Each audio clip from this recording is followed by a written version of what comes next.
I don't so much write pieces of music as I write musical templates around which I improvise, around which the music happens. That's more my way of doing things. You see that? Picking between that photo, that photo, that photo, that photo, that photo, that photo. These are pictures that I took a while ago, about a month ago. I still haven't gotten through. I think they're better than the ones I took this week. Done them.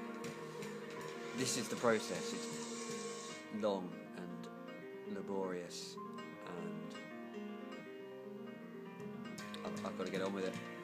The music for this area, I wanted to create something very repetitive, repeating, and I wanted to get that idea of electricity across. So that's why there's the electric guitar in there. Wet bag.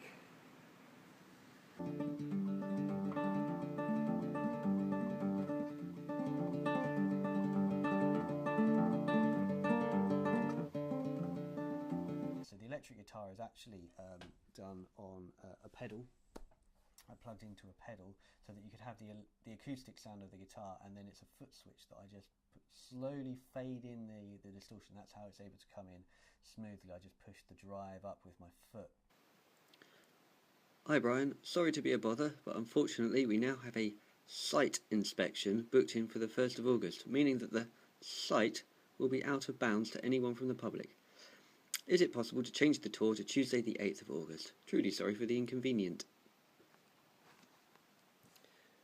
We can only wonder what damage it does to their eyes working at a hydroelectric plant. So I won't be going there today. Instead, I will be going here. Y Llyfrgell Genedlaethol Gymraeg. Mae'n bwrw Gymraeg iawn heddi. National Library of Wales. And the weather is very Welsh. Anyway, you've got this regulating thing, you've got this low notes going boom, boom, boom, boom. That's to try and emulate the traps for the fish ladder and the fish lift. There's a trap that goes up and down. It lets water in and hopefully some fish get in, and then as the water goes up, it tips them and they can get to the top level. So that's those doors opening and closing. Wet tripod.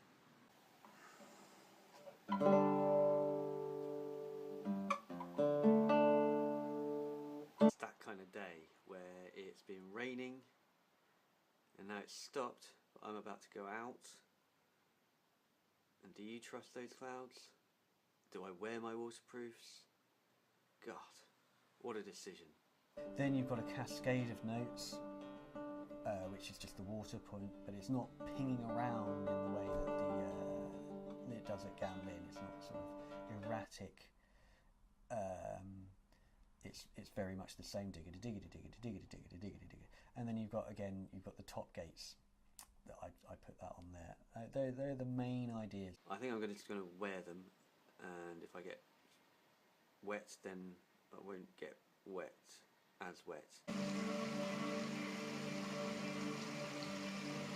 I guess what is important is where I'm going today, which is to the Rydal Power Station to have a tour and to wet bike, find out what I'm allowed to find out and what I'm not allowed to find out.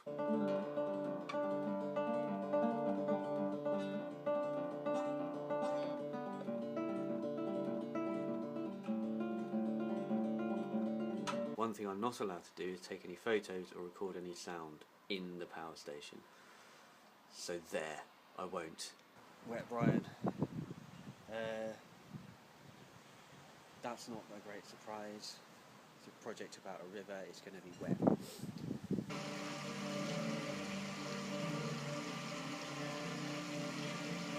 So at Gamlin I wrote music that was lively, and I wanted to use all the harmonics and to show splashes, and that it was just going off in all directions and then falling down this thing. So that's the music for Gamlin. That is how much I've had to pay for photocopying. In fact, a little bit more, because I just had to get some more. What have I been photocopying? I'm now photographing it. See this? This is cheaper than getting digital copies. Focus on it, sausage. And what is it? Map. Mappity Map. Mapperson of Map Hall from the National Library. This is what I got from the National Library. I'm mapping the Rydal. That's a nice sunset, isn't it? It's actually been a really nice sunny day today. And if I was any other kind of normal photographer, I'd have been out in there in the light, enjoying it and having a nice time. Unfortunately for me, I didn't turn out to be that kind of photographer, and I've been waiting all day for the light to go away so that I can cycle in the opposite direction to all that lovely, lovely sunshine. So all the guitar music on this one track, except for the last one. But it was all played in one go, and even the last one was just 3 separate takes overlaid on each other. So there's no real jiggery pokery. You could put me in a room with a guitar and I could play the soundtrack. So about a month ago, this project was all very exciting. Brian was Captain Adventure, cycling up the valley. And now he's just sitting indoors, looking at waveforms and watching progress bars on his computer.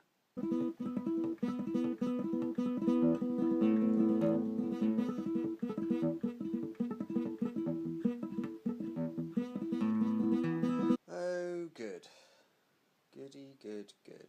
What must have happened was when I slipped on the slag, or whatever, the waste deposits from the mines,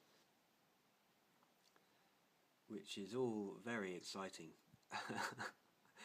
I mean, you know, it might be, hopefully, when it's finished. But it's not finished.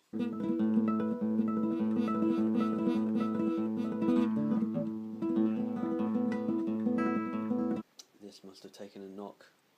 And I mean, who needs it? Who needs your LCD to work, really? I mean, it's not like I need to see any of these controls, is it? You know what I mean? That's really annoying though, isn't it?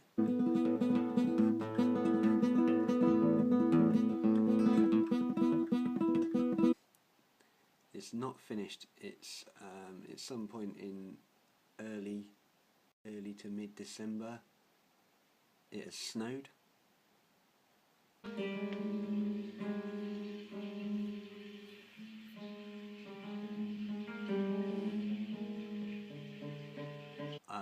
And I'm indoors.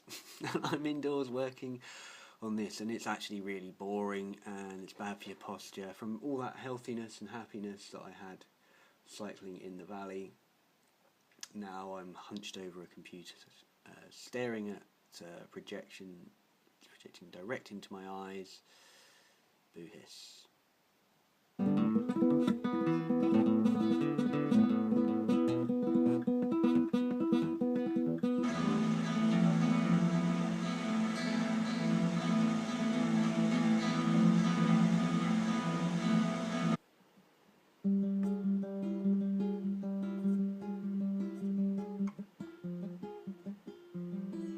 At a certain point in this, I realised that I was going to use the spoken word, but I tried talking to the camera myself, and I found that I was just wrong. If I'd done a bit of research into the geology or the plant life or the pollution levels or the way the hydroelectric plant works or anything, I didn't have all my facts straight. I could read it in a book, I could watch a documentary, I could get these ideas in my head, but almost always I'd get home and just be like, no, Brian, you're totally wrong. You're totally wrong. So I thought I'd get the experts, basically. I thought I'd get experts to talk about it. I'd get a storyteller to tell stories. I'd get a poet.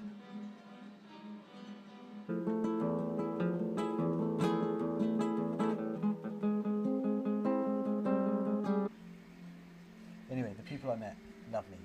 I can't thank them enough. I cannot thank them enough.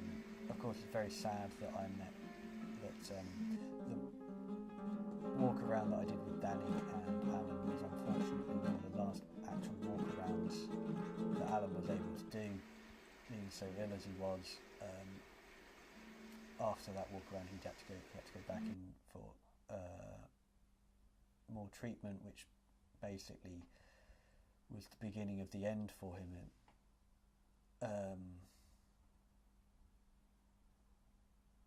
So yeah, really sad. But I'm glad that I got his voice, and it added another layer to this project. I think, capturing things like Di and Nancy. Well, it was mostly Di who did the talking. That accent. That's a local accent. He's lived in his house for 82 years. And you don't meet many people who lived in one place for 82 years anymore. In the same house. So, and of that accent, you don't get it so much. So you've got Airwood, Ellen, and Di with the local accent. You've got Barbara with the Borth accent, which is, believe it or not, it's only 8 miles away, but it is a different accent. Then you've got these voices, and so it's a good record. It's a cultural record of people, of accents, it's of folklore, of science, of all these things. It's it helped make it a really dynamic or multifaceted project in a way that I would never have been able to use just by myself. I wouldn't have had the accuracy, I wouldn't have the intimacy with it, I wouldn't have had the depth of knowledge. It would have simply skirted over it. Even if I'd spoken to them at length, I'd never have known what things to put in. Having them to talk about and then manipulate and then slice up their musings, that was better.